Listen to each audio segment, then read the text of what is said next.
Mae gan Cymru dreftadaeth ddiwydiannol a mae'n falch ohoni. Adeiladwyd yr reilffyrdd yn reiddiol mwyn cludo'r aur du o'r cymoedd i ddocia Casnewydd, Caerdydd, y Bari ac Abertawe. Glo Cymru oedd tanwydd y chwyldro diwydiannol. Ar ddechrau'r 20fed ganrif, roedd yn cyfrif am dreian o'r allforion glo byd eang. Erbyn 1913, roedd 36 miliwn o dinelli wedi gynhyrchu. Yn 1921, roedd dros 250,000 o bobl yn gweithio yn y pylla glo. Symudodd pobl o bob cwr o'r byd i'r cymoedd i weithio, gan greu'r trefi a'r pentrefi prysur y welwn ni heddiw. Roedd y reilffyrdd wedi dechrau cludo mwy a mwy o bobl, gan ganiatáu cysylltiad hanfodol rhwng cymunedau'r cymoedd, Caerdydd a Thu Hwnt. Ond roedd degawda o ddiffyg buddsoddi wedi golygu bod y rhwydwaith reilffyrdd yn ei chael hi'n anodd atab y galw modern. Yn 2011, roedd adroddiad arloesol wedi rhagweld system drafnidiaeth fodern gyd-gysylltiedig a fyddai'n datgloi potensial economaidd y cymoedd, fe'i gelwir yn Metro De Cymru.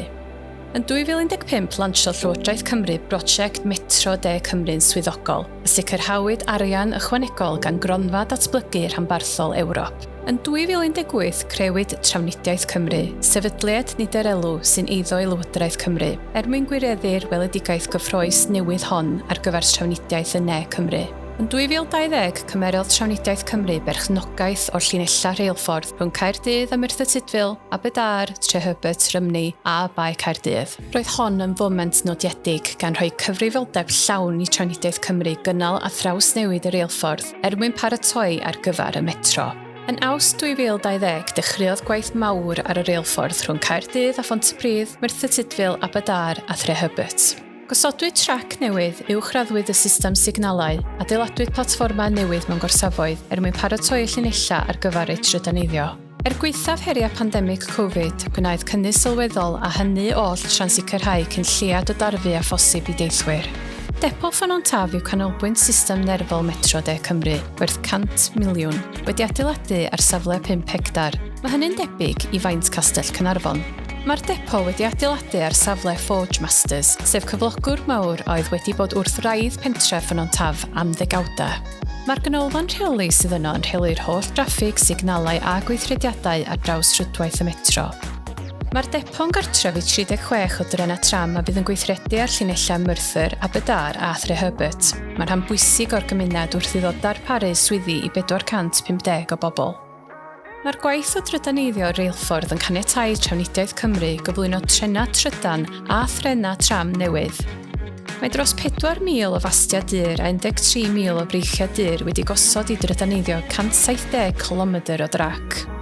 Pe baich chi'n pentyru bob mas dyr ar ben ei gilydd, byddai mesur 478 gwaith uchder Stadiwm y Principality yng Nghaerdydd. Fel rhan o fuddsoddiad o 800 miliwn gan Llywodraeth Cymru, mae Trafnidiaeth Cymru yn darparu 148 o drena newydd sbon, sy'n cynnwys system air dymheru, pwyntiau gwefru a sgriniau gwybodaeth newydd i gwsmeriaid. Ar Metro De Cymru rydym wedi cyflwyno trena a rhedag ar bwar trydan a batri sy'n well i'r amgylchedd. Y flwyddyn nesaf byddwn yn cyflwyno trena tram trydan i wasanaeth sy'n gallu rhedag ar y reilffordd ac ar lefel y stryd. Rydym wrthi'n brysur yn gwneud ein gorsafoedd reilffordd yn haws i bawb gael mynediad atynt. Gwelir mynediad gwastad rhwng y tren a'r platfform yn ogystal â mynediad hebrisio mewn 15 gorsaf.